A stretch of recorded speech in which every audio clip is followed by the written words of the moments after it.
फरवरी 2026 में भारत की औद्योगिक वृद्धि सकारात्मक आश्चर्य लेकर आई। यह 5.2% दर्ज की गई, जो जनवरी में हुई वृद्धि से थोड़ी ज्यादा है।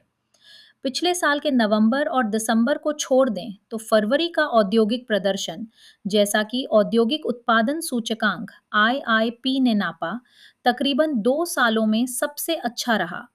यह आश्चर्यजनक इसलिए रहा कि यह प्रदर्शन इसी महीने की शुरुआत में जारी 8 कोर सबसे महत्वपूर्ण उद्योगों के सूचकांक द्वारा इंगित प्रदर्शन से एकाएक अलग दिख रहा है।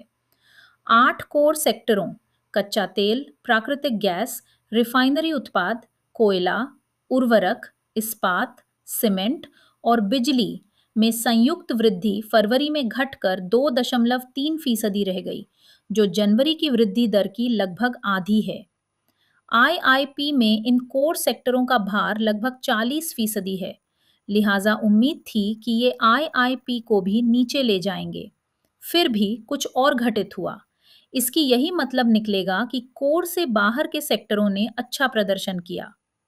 सबसे उल्लेखनीय यह है कि फरवरी में आईआईपी में मैन्युफैक्चरिंग सेक्टर की वृद्धि तेज होकर 6% के सम्मानजनक स्तर पर पहुंच गई।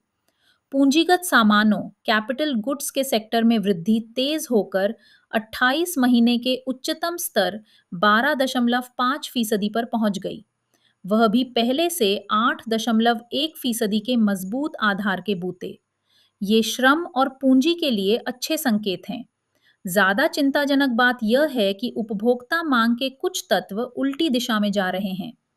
टिकाऊ उपभोक्ता वस्तुओं में 7.3% की वृद्धि हुई, लेकिन गैर टिकाऊ उपभोक्ता वस्तुओं में 0.6% का संकुचन हुआ। यह मांग में सिकुड़न का लगातार दूसरा महीना था। पिछले साल फरवरी में भी इसमें संकुचन हुआ था, इसलिए यह कोई सांख्यिकीय विसंगति नहीं थी। आमतौर पर गैर टिकाऊ वस्तुओं पर खर्च रोजमर्रा के आधार पर ज्यादा विवेकाधीन होता है और इसलिए यह उपभोक्ताओं की भावनाओं का बेहतर मापक है। कम से कम ये आंकड़े तो यही दिखाते हैं कि इस क्षण वो भावना निचले स्तर पर है।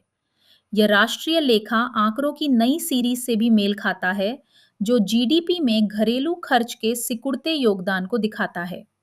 सरकार को यह देखना चाहिए कि फरवरी में आईआईपी और 8 कोर उद्योगों का सूचकांक अलग-अलग दिशा में क्यों गए।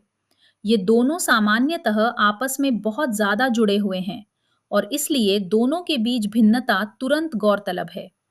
जैसी कि चीजें नजर आती हैं, फरवरी का मजबूत आईआईपी प्रदर्शन शायद एक अल्पजीवी तेजी है।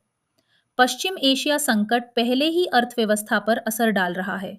वित्त मंत्रालय की मासिक आर्थिक समीक्षा में कहा गया है कि मार्च के लिए आरंभिक उच्च आवृत्ति, जल्दी जल्दी अपडेट होने वाले आर्थिक सूचक आर्थिक गति में नरमी की ओर इशारा कर रहे हैं। युद्ध जितना लंबा चलेगा, ये नरमी संभवतः उतनी तीखी होगी।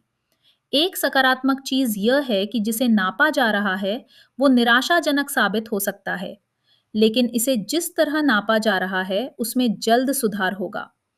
आईआईपी आंकड़ों की नई अपग्रेडेड सीरीज मई में जारी होगी। जैसा कि नए जीडीपी और नए सीपीआई ने किया है, नया आईआईपी निश्चित रूप से अर्थव्यवस्था की ज्यादा साफ तस्वीर, अच्छी और बुरी दोनों मुहैया कराएगा।